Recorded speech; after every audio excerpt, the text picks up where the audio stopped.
मुकेश जी, आपको क्या लगता है कि जांच सही दिशा में चल रही है? मुकेश जी आवाज नहीं आ रही आपकी, ठीक कर लें अगर आप वहां से म्यूट है तो।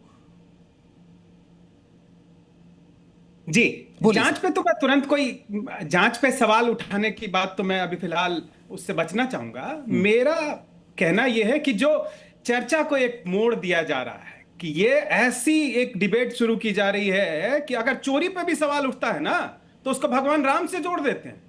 चोरों पे उंगली मत उठाओ वरना तुम सीधा भगवान राम पे सवाल उठा रहे हो। अरे ये कौन से तर्क आप कह रहे हैं? ये हिंदुत्व पे सवाल नहीं है, भगवान राम पे सवाल नहीं है, ये अयोध्या पे या राम जन्मभूमि पे बने विशाल मंदिर पे सवाल कतई नहीं है।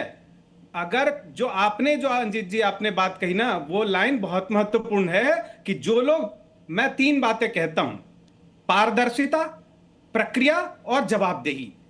जो लोग इसकी बात कर रहे हैं वो भगवान राम के साथ हैं, वो मर्यादा पुरुषोत्तम राम के साथ हैं। और जो लोग ऐसी प्रक्रिया, पारदर्शिता और जवाबदेही की सवाल उठा रहे हैं और उनको हिंदुत्व विरोधी, भगवान राम का विरोधी, ये जो अयोध्या में भव्य मंदिर बना है उसका विरोधी बता रहे हैं, वो असल में रावण के साथ है। उन लोगों को पहचानने का ये मौका है कि जो ये चोरों पे सवाल उठा रहे हैं वो कह रहे हैं। मैं तो कहता ही नहीं हूं कि एसआईटी पे क्या सवाल है या पूरी प्रक्रिया क्या हो। सबसे अच्छी, अगर आपके अंदर बहुत बड़ा प्रशासक है, आप एक बहुत अच्छे प्रशासक हैं, अनुभवी हैं, बहुत ताकतवर हैं, आपके ऊपर विपक्ष की कोई ऐसी बाध्यता नहीं है, कोई किसी और संवैधानिक संस्था ने आपको कोई आदेश दिए नहीं है, आप करिए ना दूध का दूध पानी का पानी। और तब तक कम से कम उन लोगों पे सवाल मत उठाइए जो आपकी चोरी को सामने ला रहे हैं। ये हिंदुत्व और सांप्रदायिक इशू नहीं है। वही तो कह रहे हैं योगी आदित्यनाथ कि रुक जाइए 15 दिन। इस 500 साल का इंतजार किया मंदिर बनने में, 15 दिन और रुक जाइए, बस धैर्य रखिए, सब सामने आ जाएगा। उन्होंने कहा कोई छोड़ा नहीं जाएगा। मगर साथ में उन्होंने एक संकेत और कर दिया ना, हाँ, कि जो लोग ये सवाल उठा रहे हैं वो हिंदुओं की आस्था पे सवाल उठा रहे हैं। ऐसा नहीं है। ये क्यों नहीं कहते हैं कि जिन्होंने ये सामने लाया है? नवीन जी जवाब दीजिए ना।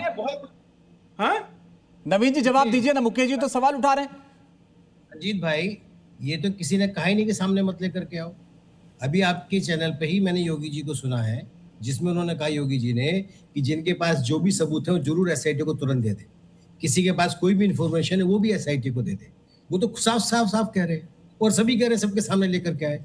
चोरों को बख्शना थोड़ी चाहिए, लेकिन ये कहना कि आप उसकी आड़ में चोरों को बख्शने की बात करें, चोरों को तो बख्शना नहीं चाहिए। छोटा हो बड़ा हो, मैंने पहले कहा, चपड़ासी हो या अध्यक्ष हो, कोई भी हो, उसको फांसी की सजा मिलनी चाहिए। राजेश जी वही तो कह रहे थे नवीन जी कि छोटे लोग शिकार हो जाते हैं, बड़े लोग बच जाते हैं। मुकेश जी उसका जवाब भी दे रहे हैं आपका।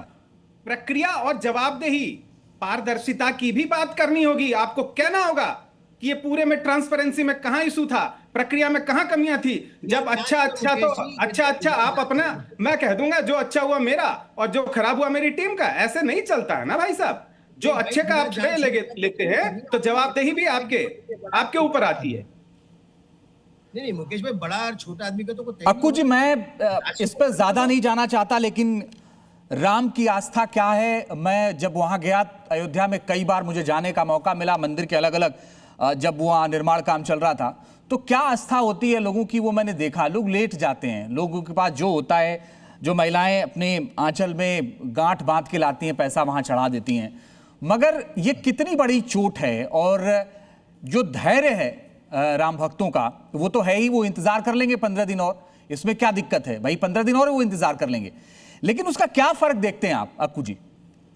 देखिए, जहां तक इंतजार करने का सवाल है, बिल्कुल इंतजार किया जाना चाहिए, एसआईटी की जांच तक इंतजार किया जाना चाहिए, लेकिन तत्काल कुछ कदम जरूर उठाए जाने चाहिए। अगर नृपेंद्र मिश्रा ये कह रहे हैं कि तत्काल एक सीनियर आईएएस अफसर इसकी निगरानी के लिए रखा जाना चाहिए, तो किया जाना चाहिए। वजह उसकी ये है कि वो खुद मान रहे हैं कि इसमें ढील हुई है। वो ऐसा नहीं कह रहे कि चंपत राय ने किया, लेकिन मेरा मानना यह है कि चंपत राय अब उम्रदराज हो गए हैं, 80 साल के हो गए हैं, और उनके जो आसपास की कोठरी है वो उसका पूरा दुरुपयोग कर रही है। अगर दुरुपयोग कर रही है तो उसका नेस्तानुबूद उस पूरे साम्राज्य को कर दिया जाना चाहिए। लेकिन चंपत राय की पहली जिम्मेदारी है कि उनको खुद इस्तीफा देना चाहिए। उनको हटाए जाने की बात नहीं कर रहा हूँ, जी। क्यों? क्योंकि उनके नेतृत्व में वहां काम हो रहा था, उनके नेतृत्व में चीजें हो रही थी, तो वो इस्तीफा दें, अपना भगवान राम का आभार व्यक्त करें कि इन्होंने इतने दिन सेवा का राजेश जी, मौका एक मिला बहुत है। छोटा सा जवाब, समय कम है। 15 दिन तो इंतजार करना ही चाहिए ना? बिल्कुल बिल्कुल करना चाहिए। 15 दिन इंतजार करने की बात, आप बहुत संक्षेप में जवाब देता हूं। ये इस हिंदुस्तान मुल्क का इतिहास रहा है। बड़े बड़े अपराध हो जाते हैं, जांच कमेटी बैठती है, उसके बाद उसकी जो रिपोर्ट होती है वो धूल फेंकती है। ये हिंदुस्तान की जनता बार चलिए, मैं राजेश जी माफी चाहता हूं, मेरे पास वक्त इतना ही था, लेकिन आपसे वादा है कि ये मुद्दा छूटेगा नहीं।